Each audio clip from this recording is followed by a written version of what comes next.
All right, joining us now, Caroline Downey, National Review staff writer. Jeremy Hunt, former Army intelligence captain.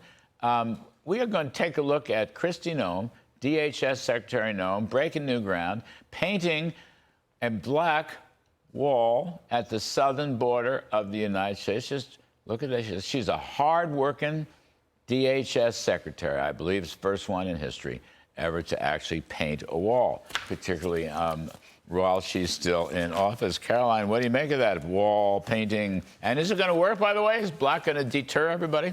Well, we're going to start by dedicating Painted Black by the Rolling Stones to Kristi Noem. Thank you very much, Kristi Noem. But look, unlike the last administration, this administration actually cares about national security and securing our border. And a big part of that, Larry, is not just by cutting off incentives, not just by cracking down on work sites or maybe implementing E-Verify across the country. That would be helpful, penalizing employers for hiring illegal labor. It's erecting obstacles. And the border wall is one obstacle, but to make that deterrent even better, you could paint it black so that it's very hot to the touch and makes it almost impossible to scale. That, in my opinion, is pretty smart. I don't know how much it costs, right? I don't know what the bill of this is, but I think it's a pretty smart idea. She's doing it herself. Jeremy, she's doing it herself. That's got to cut the cost. She herself. I mean, it's a long, over 1,000 miles. You're going to be at it for quite some time. Yeah, I mean, look, but you're a former Army guy, so what do you make of that? You think it is a deterrence, painting it black? You know, I think it helps. The main thing, though, I will say, this is a humane thing to do. I mean, you really want to stop people before they start trying to climb the wall and trying to get over the border. It's sending a message, look, don't try that, don't come here, because not only do you have a very dangerous journey getting across here, coming into our country illegally, but we will send you back home. And so I think it's a really the right thing to do, unlike in the Biden era where he just invites everyone to come into this country, which led to a major humanitarian crisis at the border. This is the right thing to do, sending a clear message, stay at home. I'm pretty impressed that she's doing the painting herself. However long she paints, she might only paint a few yards. We only have that one clip.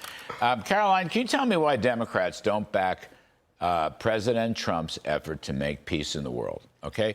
And I just have a thought here. Look, Trump reminds me, give peace a chance. This is my era. Give peace a chance, all we are saying. He reminds me, Eugene McCarthy, George McGovern, they wanted peace, okay? Here's a Republican who wants peace and is doing his best to do it in the best possible way. And I think the Democrats are, absolutely stupid not to support this in some way, shape, or form instead of just criticizing them and ankle-biting them. That's a great point. Where did the liberal idealism go? Right. That's where I'm going. That was a different era, apparently. You just said it better than I asked. So I guess by extension, then they're warmongers for egging this on, or they're rooting against President Trump, actively bringing both Zelensky and Putin to the table, which Biden could not do. And I don't think any of Trump's predecessors, quite frankly, could have done. But what's been very clear to me, Larry, about the coverage this week is that Democrats are just jealous. They want to hate for the sake of hating itself. I mean, what he's doing here with this summit, not only in Alaska, but bringing European leaders, bringing Zelensky to the White House. It's everything the Democrats have wanted. Yes. Right. You would think. And he's giving them all a fair hearing. Okay? Jeremy, you're an Army guy. I mean, Trump's doing the best he can, be pulling a coalition.